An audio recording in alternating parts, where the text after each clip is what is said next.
Hello, friends, and welcome back to Stories About Entitled People. Let's break down a story of karaoke nights gone wrong. A troublemaking group not only caused chaos at a karaoke bar, but they also stole tips and even threatened the host's life. But before we begin, best way to support our channel is to leave comments, like, and subscribe with the turned-on bell so you don't miss the new video every single day. Here we go. Steal tips from my friend and threaten her life? Enjoy being banned from all the bars that host karaoke? Background. I worked as a bartender 10 years ago and have a good relationship with a lot of the bar staff of the bars in my town.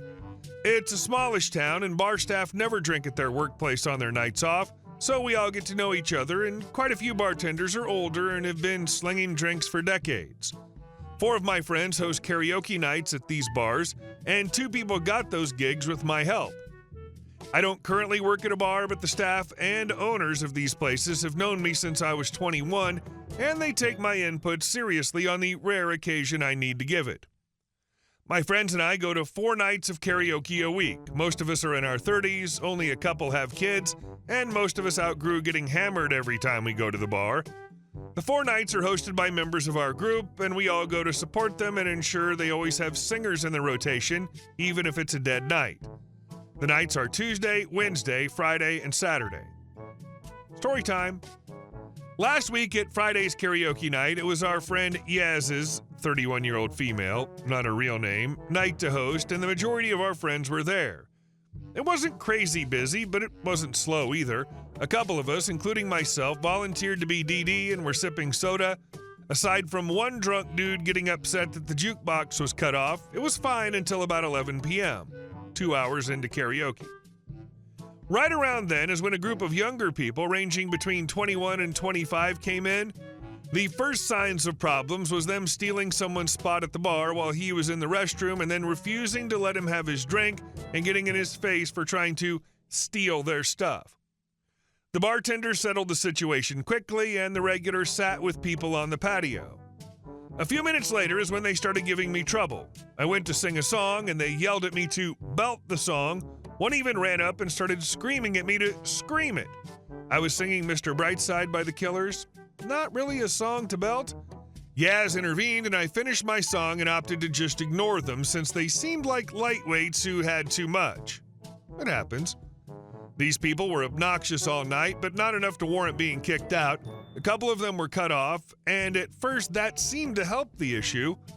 Last call came around, every regular pays their tab. Yaz calls up the last singer and announces everyone needs to pay their tabs and get out. Apparently, the troublemakers thought they were excluded from this and refused to sign their tabs. The last song wraps, a few of us start helping Yaz tear down while others start collecting empty glasses for the bartender. These randos refuse to give up their drinks or pay their tab. The bartender's annoyed and asks Yaz to try talking to them. Yaz goes up to them and takes the drinks and says, "Pay your tab, the bar's closing." One of the girls in this group grabs Yaz by the hair. Obviously, chaos erupted, and we essentially had to restrain these people while the bartender settled the tabs with the cards they gave her. Then she informed them they were never allowed at that bar again.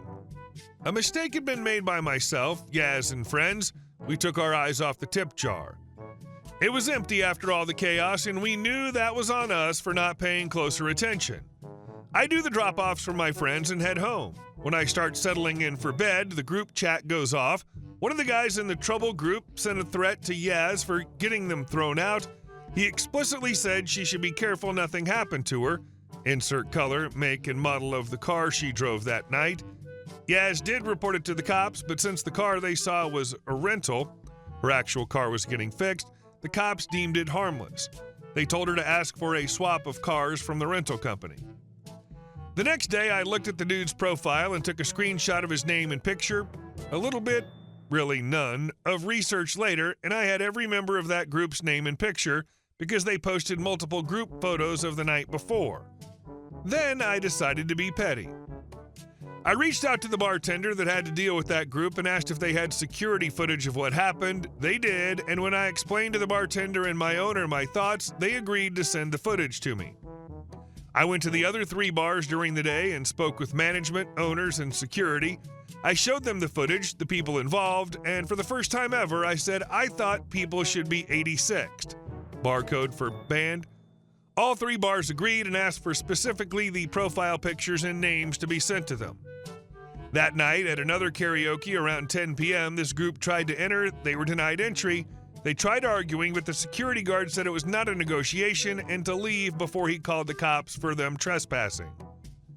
The real satisfying one was Tuesday, when they showed up, were again told they weren't welcome. The bar's 2 blocks from the police station. The cops are typically around at the liquor store across the street. When the bouncer told them they were banned, the dude who threatened Yaz tried bribing the bouncer. When that didn't work, he tried arguing that it was his girlfriend's birthday and she just wanted to sing karaoke. And when that didn't work, he took a swing at him. Cops saw everything. Guy got arrested for assault and drunk in public. I didn't go Wednesday, but my friends filled me in. The girl who assaulted Yaz on Friday threw a toddler-style tantrum because every bar in town that offered karaoke had banned her. Her friends had to pick her up and carry her to the car before management called the cops. I'm not sure if anyone told them why they'd been banned, but every bouncer and bartender I've talked to who dealt with them after that Friday said they were too drunk to serve anyways. But all of them think my little revenge was probably protecting them from liability later. ETA, this is a smallish town in Southern California outside of LA County. In a 30-mile radius, you can find at least 3 karaoke events a night. Security footage didn't catch the person who stole the tips, or we would have filed a report with the police. None of the bars called the cops for one reason. The cops in our town are known for taking the side of young, entitled white boys and have on multiple occasions accused the victims of causing the altercation. No joke. They literally accused a girl who was beat up by 3 frat boys of leading the men on and trying to coerce them into buying her drinks all night. Everyone in town will go through great lengths to keep from calling the cops.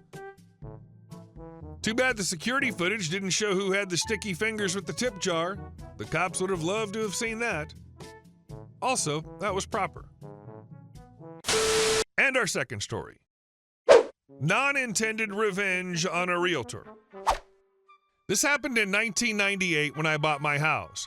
After weeks home hunting, one late Sunday, I saw an ad for an open house in an area I was very interested because of the excellent school district, so I rushed over, arriving just as the realtor was picking up to go. She reluctantly showed me the place in a hurry and had me sign her book, then rushed me out. The house was within my parameters for price, location, and size, so I got very interested. Granted, I wasn't the ideal buyer, had barely 15% down payment and no loan approved yet. I disclosed this to the realtor because I knew some of them work with you to help. Yet this one didn't even return my calls. Once, she mistakenly answered herself. Landlines were the normal at the time, and she discarded me pretty quick. So after days of trying, I decided to contact one other realtor who'd been very helpful, and he negotiated the deal for me, finding a lender and everything else. The day of the closing, we all land at the lawyer's office, and guess who's sitting at the table with the contract to be signed? LOL. She didn't recognize me right away, but as soon as all the signatures were down, I got up from my chair and told her, "Hey, Miss Realtor, do you remember the last person who showed up to the open house and then called you about 10 times to buy this house?" She seemed baffled while I started to flush. Then I said, "My friend here took half your commission because you wouldn't return my calls. Have a good day." I walked out, and she was furious. Good one. Love it. That bit about half the commission, that must have hit her quite bad. Not only did she lose the commission for the house, someone else made money off it. Hope there were no elements of discrimination of any kind. It's not always, but ethnicity's all the time. And our last story. Our neighbor's dam flooded our property. My husband and I purchased a house in Texas last spring, and everything was great until we discovered a problem we couldn't ignore. One side of our property borders a city drainage easement which runs through the ditch on our land. There's no water flowing through this ditch unless it's raining or has rained recently, but it's crucial for diverting storm water from the neighborhood. Most of the storm drains in the area seem to lead to this easement, so when it rains, the water rushes through our property and moves along the ditch. At least it should move along the ditch. The issue, our neighbor. He shares the fence line where the ditch continues, but he's dammed it up with large rocks. This homemade rock dam blocks the water from flowing across the low part of his property and into a culvert that leads under the road and into what looks like a creek. Instead of flowing as it should, the water pools up on our side of the fence, turning our yard into a flood zone. Last month, we got hit with some heavy rain after a long drought, and the water had nowhere to go. It started pooling in our yard and eventually rose to waist height. I'm talking serious damage, around $10,000 worth. Our landscaping was destroyed, water seeped into our garage, and we lost some personal items we couldn't replace. The worst part? It was entirely preventable if our neighbor hadn't blocked the drainage. We approached the neighbor to talk about removing the rocks. I tried to keep it polite, figuring maybe he didn't realize the impact of what he'd done. But nope, he deflected our questions and said something about the dam being built by the Army Corps of Engineers when he bought the property. It sounded fishy, and when I asked if he had any documentation to back that up, he brushed me off. No proof, just excuses.